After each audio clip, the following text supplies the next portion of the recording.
essential. You know, when making your fellow human, you're also making blood.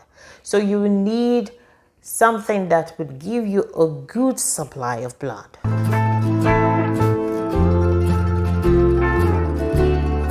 Oh, hello, amazing people. Welcome back to Pregnancy Week by Week. This is week 13 of pregnancy. I remain Jovita Abala, and I'm so glad to virtually meet you.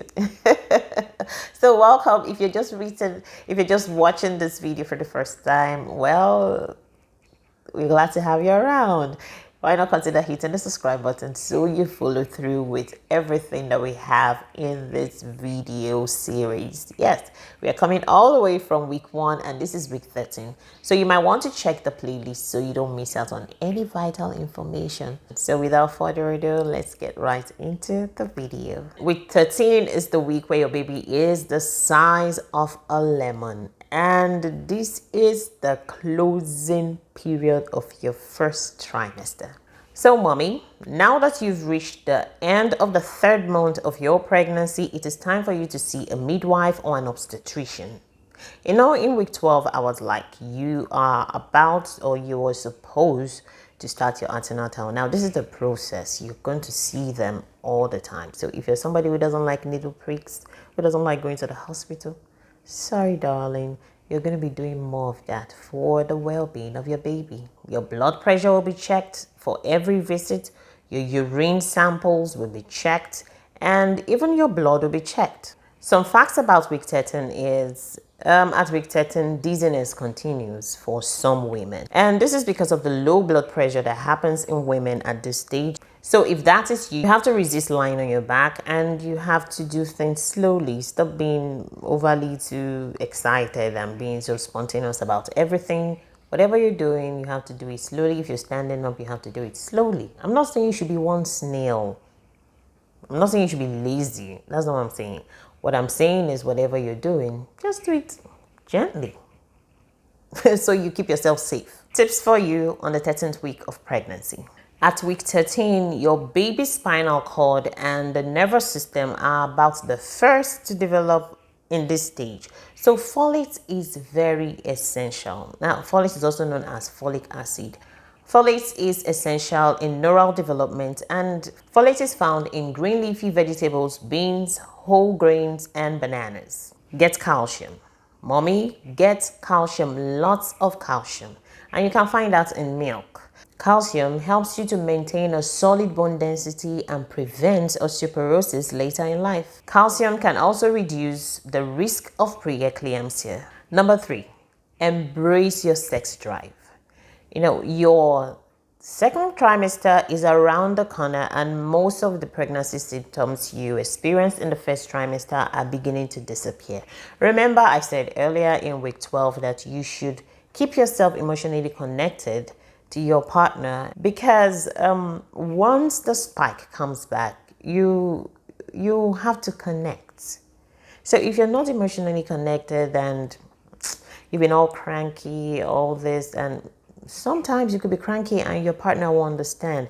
In this period, you might be free. Your sparks are coming back. You're beginning to regain yourself. This is a period you might have to take an advantage of, and you will have an increase in sex drive, or what some people call a boost in sex drive. But there's an exception.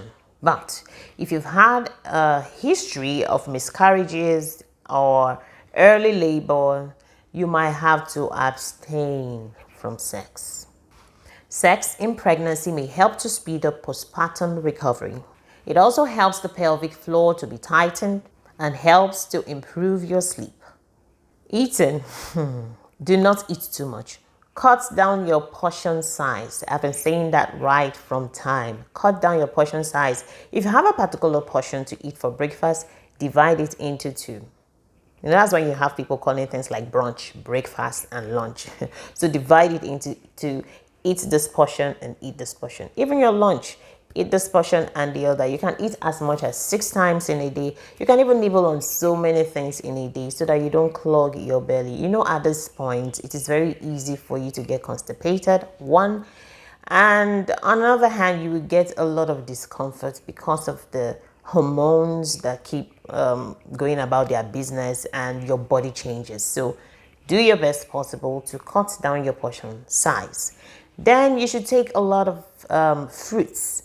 And in this case, I want to say something about fruits. I know it's more convenient, I think, to eat when you peel the back of your fruit, especially apples. It's so waxy outside, it's hard, it's this and that. When you peel them, the fiber content on the outer part of the fruit might you might not gain the benefits of the fiber content of the outer part of the fruit, because that is supposed to help you digest your food. Your fruit has been created that same way so that you can enjoy the inside part as well as the outer part, helping you to digest your food. So always take advantage of it. And I mean fruits like apple. But for some pregnant women, they find it extremely difficult to digest. Like my sister, when she was pregnant, wouldn't even go anywhere close to apples. If you must give her apples, make sure it's either pureed or juiced. She said it causes acidity for her and all that. Well, if you're that kind of person and you've tried it and tried it and tried it and it just doesn't work, hey, don't say she said in the video that you must eat it that way. Please, if you must eat it that way and enjoy the fiber benefits, then that means you must have resolved everything else concerning your digestive system. But if you're yet to resolve that, don't go punishing yourself. Take other substitutes that can give you the same nutritional benefits as the apple. Iron-rich foods are essential. When making your fellow human, you're also making blood. So you need something that would give you a good supply of blood. So up your vitamin intakes. Your medical professional should know what to do about that. But you, on the other hand, have to take your medication. Once you are giving your medication, don't take it this day and leave it the other day and all that. It's very easy to do such things. Bear it in mind that your blood is being shared into two, one for your baby, one for you, and you'll be requiring a lot of it. You cannot do anything about it. So the only thing you can do about it is to ensure that you take your vitamins religiously. Fight cold. Do your best possible to fight cold, because the medications that are required for cold, the likes of cold, catarrh, coughing and all this stuff, cold in general, is off limit for you as a pregnant woman. You have to do your best possible to ensure that you fight cold in milder ways that you can, such as taking warm water, making broth. It could be chicken broth, bone broth. It could be taking ginger tea, whatever it is, however it helps you. Ginger is good for you as a pregnant woman. Even the smell, the aroma, is wonderful, comforting. You can also take honey for cough and gargle warm water and salt for sore throat. So however it is, whatever the symptoms that come with cold, there are natural things and there are harmless remedies that you can use to get rid of them. So that's that for cold. So at week 13, you're now catching up with your baby's increasing workload. Yes, you're catching up. And at this point, you start getting energetic. So what happens to you, mommy, at week 13?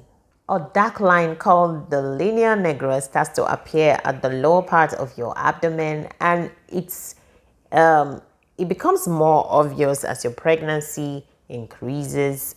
It will keep getting darker until after the birth of the baby, when it starts disappearing gradually. Your nipple and the areola becomes darker, and your breast continues to enlarge in preparation for feeding your baby. Your uterus is the size of a grapefruit and can be felt above your pelvic bone. What happens to your baby? At week 13, your fetus is beginning to look more like a baby. Every body part has been formed and it only takes growth. Now, when it comes to development, everything has been done. Your baby looks like a baby, a small baby. And every other body part will have to start improving and growing and growing. Important connections are being made between the baby's brain, the muscles, and the nervous system. In fact, your baby's nerve endings are complete, meaning your baby has as much nerve endings as you do. Your baby's arms and feet are fully formed. Your baby's intestine and vocal cords are forming. You could also experience a mouth discharge called the lochia. It is usually milky in color and texture. It usually has a mild odor, or it could be odorless. There's absolutely nothing to worry about. It's still part of the process. So people, now we have come to the end of week 13, and I hope you liked the video and you learned a thing or two from it. Now, if you did, why not hit the like button and give us a thumbs up. One of the reasons why you should give this video a thumbs up is this. It will be recommended for people who are looking for it. So it's more like you're contributing to the channel and you're contributing to the lives of others. There are a lot of people looking for content like this where they can engage. So give us a thumbs up and let's see you in week 14. Thanks for watching. Bye-bye.